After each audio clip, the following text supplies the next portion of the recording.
a decisão ou eu espero que sim. Ou o Fluminense vai mazembar, como dizem lá no Rio Grande do Sul? Eu espero que sim. Espero que dê Fluminense City. A evolução do futebol asiático, ela é grande, é notória, né? E agora, principalmente com esse impacto das grandes contratações no futebol árabe, por exemplo, a tendência é dificultar um pouco mais, né? Vai ter Marcelo Galhardo, Benzema, Marcelo Groi, tudo está lá no Ittihad, que pode ser o semifinalista, né? Al Hilal e Ittihad, né? Romarinho. Você colocar o Benzema e o Marcelo Groi na mesma frase é insanidade. Mas Marcelo Groi, grande goleiro, Todo time começa com um grande goleiro. Tem time lá que joga o Paulo Vitor. Podia ser pior. É verdade, né? O Groi deve estar com o quê? Uns 54 anos já ou não? Marcelo Groi? O Groi tem 34, eu acho. Mas o Marcelo Galhardo é o técnico, né, do Al Ittihad, né? Ele tava bem técnico cobiçado aqui pelo Flamengo, né? Os times brasileiros andaram namorando. Eu não entendi a escolha do Marcelo Galhardo, viu? Pelo Ittihad? Da carreira. Ele falou tanto que ele só sairia da Argentina para ir para Tirou o extrato da Europa. Conta bancária dele lá, isso vai com toda certeza é entendível. Mas é que ele ficou falando que ele iria para a Europa, né? E dele rejeitou algumas propostas da Europa. E eu até cheguei a me questionar, acho que eu tive essa conversa com o Alexandre um dia. Eu falei, será que ele tá esperando que o Barcelona? Né? O Real Madrid? Não ia chegar. O Atlético de Madrid, por exemplo, né? Para ser o sucessor do Simeone, por exemplo? Era mais plausível. Era mais plausível, claro. Só que daí simplesmente ele rejeita times de médio escalão da Europa, né? De times que podem brigar por uma Champions da vida, né? Pra classificar pra Champions, pra pegar o Al Ittihad. Tudo bem, o dinheiro hoje rege o futebol asiático, né? O futebol árabe em específico. Mas é um treinador que tem muita história, principalmente aqui, sabe jogar contra times sul-americanos também, né? E dizem que o Qatar também vai fazer altos investimentos aí em contratações, né? Para fortalecer lá a sua liga e seguir os passes aí do Arabão, né? Que tem hoje os principais jogadores do mundo jogando lá, né? Alguns deles, né? É que eles estão fazendo um processo diferente, né? Por exemplo, os Estados Unidos pegou muito jogador em reta final de carreira, né? E levou lá pra simplesmente se aposentar, né? David Beckham, Thierry Henry, o próprio Ibrahimovic, que acabou voltando depois pro Milan. Mas esse ano o futebol árabe, ele tá simplesmente levando jogadores em condição de atuar ainda, né? Por exemplo, você vê o N'Golo Kanté, que tá nesse time aí do Ittihad aí. Então, que apesar de ter tido uma lesão, que ficou fora praticamente boa parte da temporada do ano passado, perdeu a Copa do Mundo, é um cara que tem muita lenha pra queimar. Sim. O Kanté tem o quê? 31 anos? O próprio Benzema, né? Que é um 32. Cara, 32. Que o Benzema é dúvida, né? Pro Mundial aí, que ele machucou-se, né?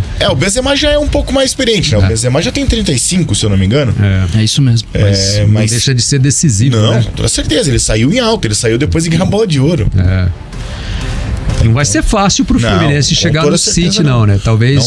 Talvez pegue aí uma das semifinais mais difíceis, né? De todos os tempos. Se passar o Al Ittihad, porque ele vai ter o Al Ahly lá do Egito antes pela frente, né? Que é um time que tem muitos jogadores da seleção egípcia, né?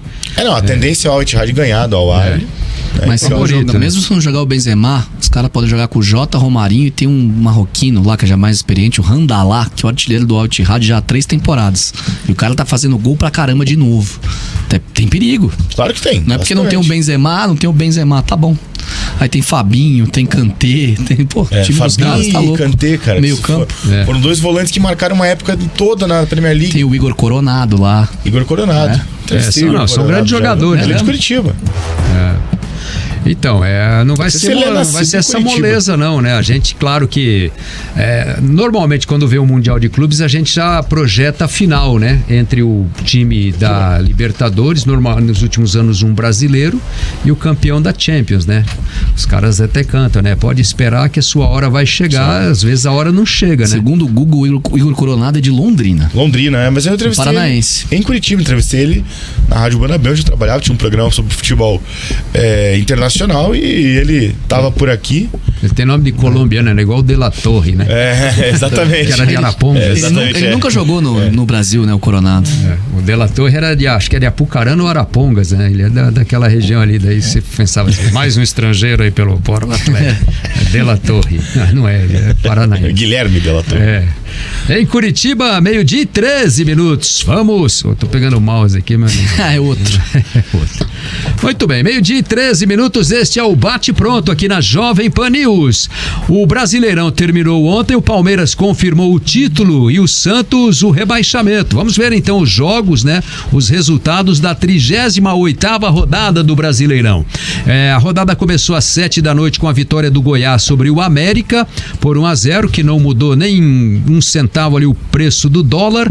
Depois tivemos às 9h30 jogos que encerraram o campeonato. O Grêmio venceu o Fluminense lá no Rio de Janeiro por 3-2 e ficou com o vice-campeonato. O Vasco derrotou o Bragantino por 2-1. O São Paulo fez 1-0 no Flamengo. O Fortaleza 2-1 no Santos. Cruzeiro 1-1 com o Palmeiras. O Internacional meteu 3-1 no Botafogo. O Coritiba perdeu de 2-0 pro Corinthians no Couto Pereira. O Bahia, que todo mundo achou que ia perder aqui dentro do estúdio pro Atlético Mineiro, meteu 4-1, né, no Atlético, e 3-0 pro Cuiabá em cima do Atlético Paranaense. O Atlético Mineiro tomou 4-1 do Bahia e o Paranaense, o Furacão, 3-0 da equipe do Cuiabá. Classificação final do campeonato ficou desse jeito aí que você tá vendo na tela, você que tá no YouTube, né? Palmeiras campeão com 70 pontos, o Grêmio vice-campeão com 68, Atlético e Flamengo 66, esses 4 aí vão direto para Libertadores. Botafogo 64 e o Bragantino 62 vão para a pré-Libertadores. O Fluminense também está na Libertadores porque venceu a edição desse ano, abrindo as vagas da Sul-Americana. O Atlético com 56, né, empatou em pontos com o Fluminense, perdeu nos critérios de desempate. Internacional 55 e o Fortaleza com 54 em 10º lugar. O São Paulo, 11º colocado, também vai para a Libertadores, é o campeão da Copa do Brasil. Ficou com 53 pontos. O Cuiabá com 51 em 12º, também vai para a Sul-Americana, junto com o Corinthians, 13º com 50, e o Cruzeiro, 14º colocado com 47 pontos. Ali os 3, né, que lutaram até os últimos instantes ontem na rodada contra o rebaixamento. O Vasco venceu o Bragantino, tava empatando o jogo, né? Meteu um gol lá no finalzinho e escapou, né? Porque se empata, era ele que tava... O Léo Realpe tinha sido expulso um pouco antes, né? Aí isso facilitou um pouquinho a vida do Vasco no 11 contra 10. Se o Vasco não vence o jogo, aquela negócio de queimar carro, ônibus em volta do estádio ia ser lá em São Januário, né? Não na Vila Belmiro. No camarote do Casimiro. Então... 45 pontos, o Vasco terminou então, né, na 15ª posição. O Bahia foi a 44 com a vitória sobre o Atlético Mineiro, e o Santos, né, tomou o gol do Fortaleza também no final, mas se tivesse empatado não ia mudar nada, ia cair pelo número de vitórias mesmo com 44 pontos. Foi alto o sarrafo do rebaixamento, né? Muito. Na reta final aí subiu rapidamente, né? Então você vê, o Bahia teve que fazer 44 pontos para escapar, né? E ele só podia fazer 41 ou 44, né? Ou 42. Aí vamos 41 lá. E 42 ele caía. Importante ressaltar. Será que tá na hora de a gente mudar a régua do rebaixamento pro número mágico ser 44 e não 46? Há 10 anos, nenhum time é rebaixado com 44 pontos. Já falei isso aqui, a média de um número mágico de 46 é porque o Coritiba, o único time da história a ter caído com 45, em 2009. Só que há 10 anos, ninguém cai com 44. 10 anos. Merece um estudo aí, né? Última vez foi em 2013. Você que tá terminando a universidade, faz um TCC sobre isso aí, ó. Bacana. A gente já foi atrás do número mágico para classificação para Libertadores. Exatamente. Esse ano que era 64 pontos e o Botafogo com 64 foi a pré-Libertadores. Com esse monte de time que vai para Libertadores é moleza. O último time que caiu... É mais sensível a situação. O último time que caiu com 44 foi aquele tapetão gigantesco, né? América, não, o Portuguesa, Fluminense, né? Flamengo e Fluminense, isso. A Portuguesa caiu com 44, o Flamengo foi o 16º com 45 pontos. Só que a Portuguesa tinha feito bem mais, tinha feito acho que 49 ou 50 pontos. Não, tinha feito 47, né? Perdeu 3, né? Perdeu 3. 3, isso. 3. Suficiente Flamengo pra perdeu salvar 3 alguém também. Ali, né? Até hoje ninguém explicou essa história. Nesse momento, aquele momento ali, o Fluminense cairia com 46. Naquele momento. Teria sido porque o Flamengo também perde 3 pontos. E o Flamengo teria ficado com 48 se não tivesse perdido os Flamengo pontos. Escalou a Portuguesa 47, Fluminense e Criciúma 46. Só que caiu o Fluminense. O Flamengo escalou o Wallace na mesma situação do Everton com o H que a Portuguesa colocou no domingo. Não foi o André Santos? Ou? André Santos na Copa do Brasil, porque entendia-se que a suspensão era só para um campeonato e não para competições da CBF. Isso até mudou o regulamento, inclusive, deixaram mais claro. É verdade. A suspensão é campeonato nacional. E daí a Portuguesa entra campeonato com o Everton, individual. Né? Coloca o Everton aos 35 do segundo tempo. Mas colocou no sábado, o Flamengo jogou no sábado, colocou o jogador suspenso na sexta-feira, na calada da noite, né? Teve julgamento lá no STJD. Suspenderam o Everton e esse jogador do Flamengo aí. Aí os dois, lateral esquerdo da seleção. Os dois jogaram, um no sábado, outro no domingo, né? Aí ficou esquisito o negócio, porque... Essa história nunca vai ser comprovada. Ninguém avisou ninguém. Enfim, fica aí um questionamento, né? Uma boa enquete. Tá na hora de mudar esse número mágico para 44? É verdade. E a expectativa desse ano era que vem, não fosse, né? De que seja. A expectativa desse ano era 47, né? 50 pontos. Só que aí chega no final ali, ó, 44. Meu amigo Sérgio. A expectativa de quem? A minha não era. Eu vi muita gente falando sobre isso, mas a minha não era. Lá no começo se fosse ser tão alta, eu achei que não ia ser, não. Mas é que começou essa reta final, um monte de gente ganhar ali, eu achei que ia aumentar. Muita gente falou isso, de fato.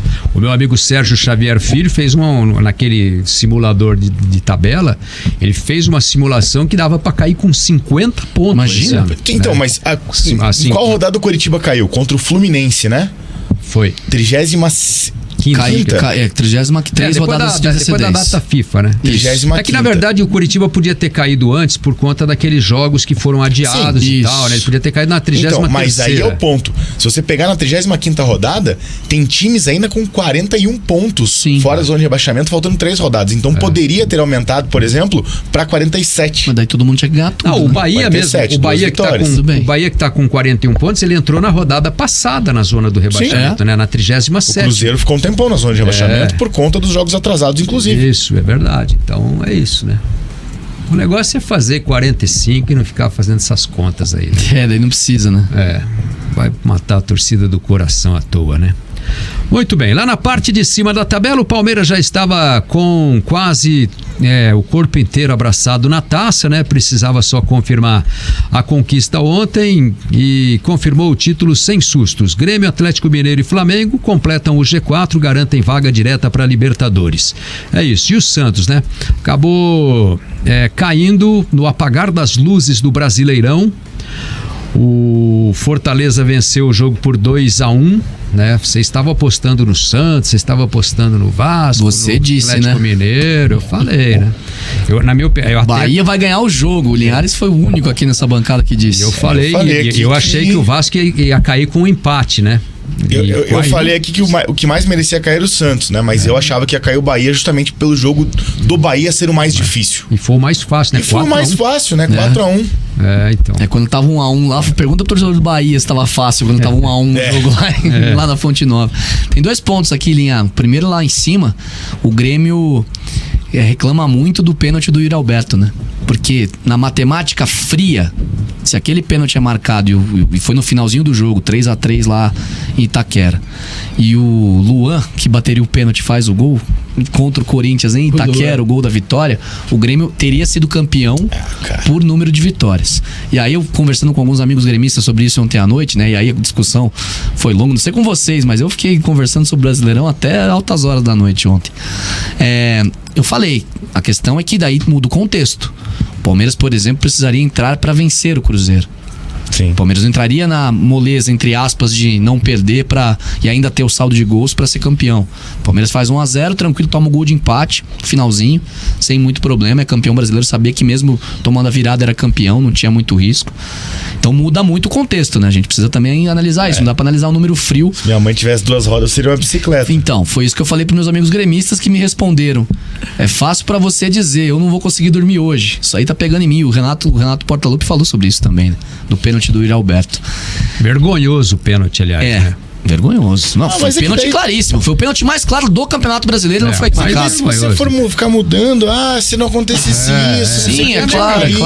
Tal, mas assim, também tem que ver quais os lances que beneficiaram o time, que ele não ganharia pontos que ganhou, né? Soltaram ontem no Twitter uma dos times mais desfavorecidos pelo VAR, que o VAR mudou Curitiba. A decisão e deu o Curitiba. E de novo, pelo segundo ano seguido. Então, 10 ano passado também tinha sido. Decisões não teria desfavoráveis caído, ao Curitiba. Talvez... Podia não ter caído. O Curitiba levou um monte de goleada, né? Então não foi. Um gol ou outro, ou um gol a mais, um gol a menos, talvez não... Foi brincar de fazer uma análise, uma avaliação sobre isso. Aí você considera lá a falta do Diogo Oliveira no Tietê, que seria o Botafogo 1, Coritiba 2 lá no Engenhão. O Botafogo tava bem pra caramba aquela época no campeonato. Aí você dá um gol pro Coritiba, só que foi 4-1 o jogo. E aí, você considera que o jogo foi 4-2? Como é que você faz esse cálculo? Não dá pra fazer. Muda o contexto. Muda o jogo, muda totalmente o jogo. Não tem como muda fazer o contexto, muda o jogo. Não existe. Você pode dizer assim, se tivesse 4-1 e aí não deu um pênalti que poderia fazer o 4-2, é uma... Tudo bem. Por exemplo, né? Mas 1-1 e o gol da virada do Coxa? Se marca aquele pênalti a favor do Grêmio, o Lua bate e erra. Então.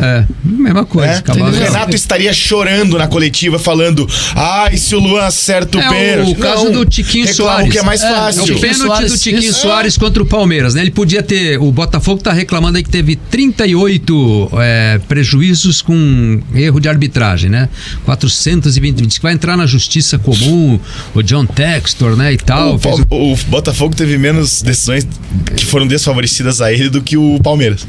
Foram 6 o Botafogo e 7 o Palmeiras. O Botafogo tá com um dossiê aí que vai apresentar, tá dizendo que vai pra Justiça Comum. Aí até o Andrei Kampf, né, que deu entrevista pra gente aqui, que é um renomado advogado também na área esportiva, publicou um artigo, e aí eu mandei pra ele um print daquela decisão de 89 do Coritiba, que o Coritiba foi pra Justiça Comum, num negócio que ele achou que tinha direito, né?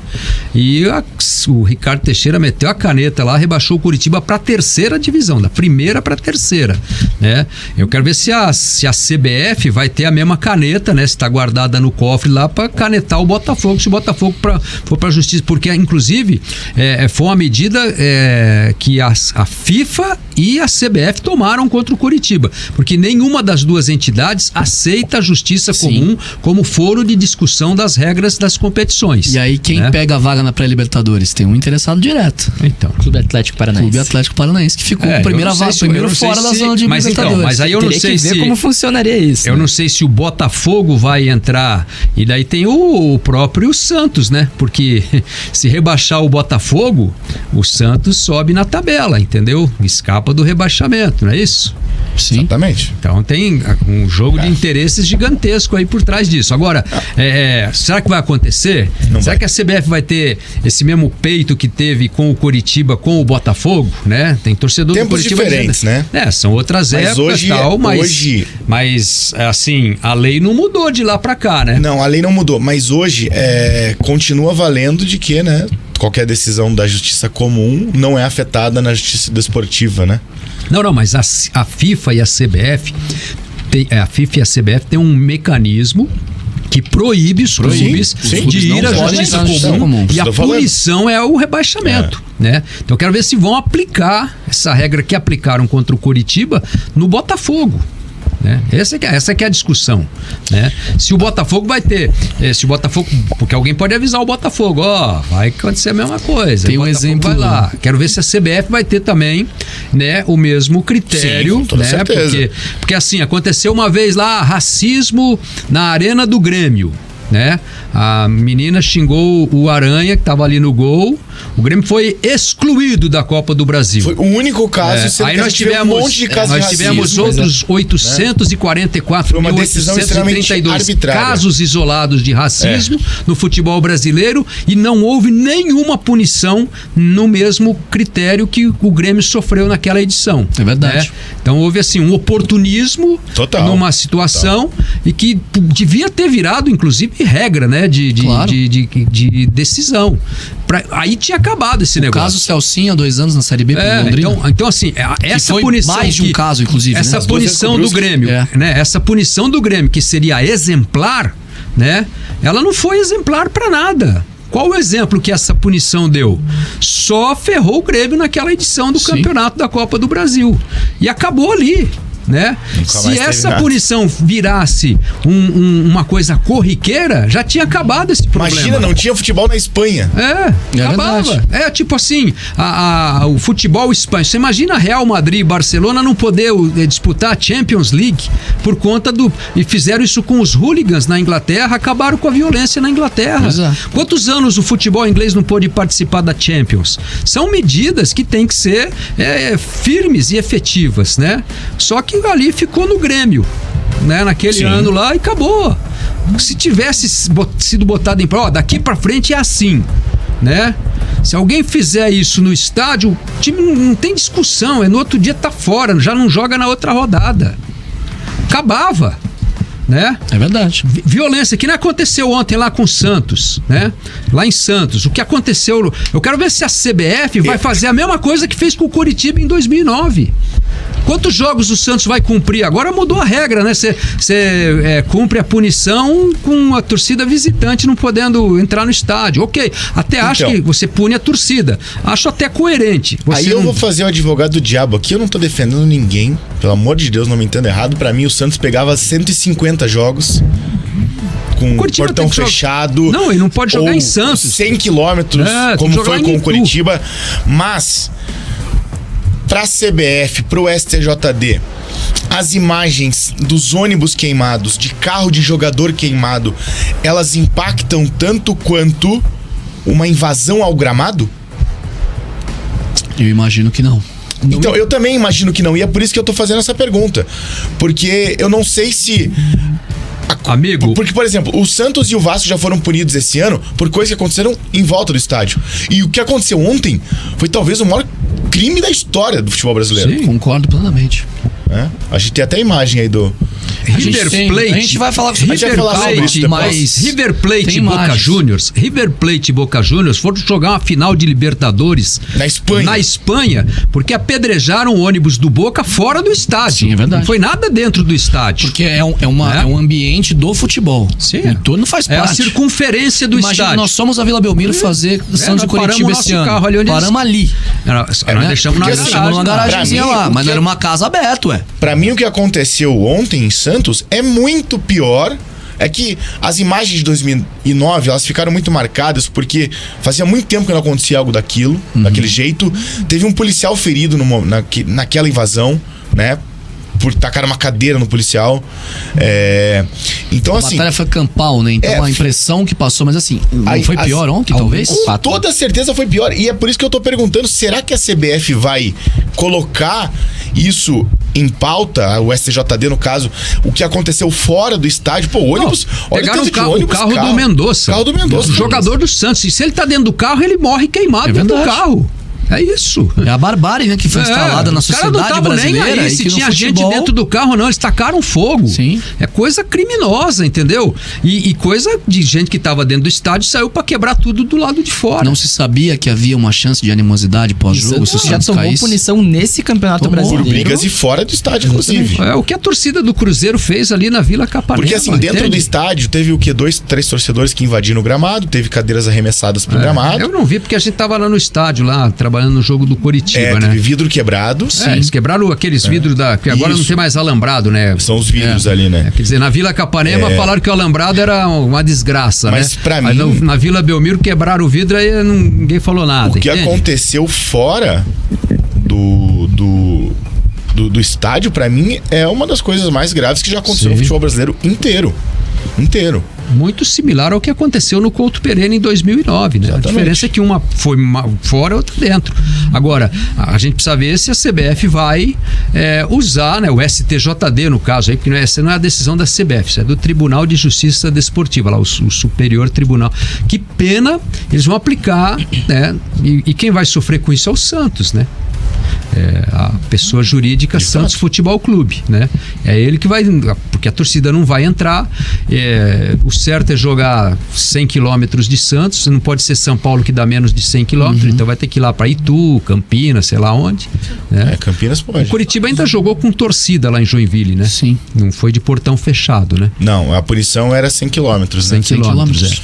Aí pode aplicar. Coritiba aquele ano jogou em alguns estádios, né? Coritiba chegou a jogar no Paranaense, na Vila Capanema, chegou a jogar com um clássico contra o Paraná, que daí não poderia ser na Vila Capanema, porque caracterizaria a inversão de mando em Paranaguá, né? No Gigante de Tiberê, no Caranguejão. E depois em Joinville já era com público, né? Mas o Joinville era Campeonato Brasileiro. Campeonato Brasileiro, exatamente. Só que no começo do ano, o estádio ainda estava interditado. Ali não foi punição do STJD, foi a interdição do estádio pelo Ministério Público. Isso, não era punição. O Coritiba não jogou na Vila Capanema na primeira rodada, na segunda rodada de 2010, porque estava punido. O Coritiba jogou porque o Ministério Público tinha interditado o estádio. Tanto que o Coritiba é campeão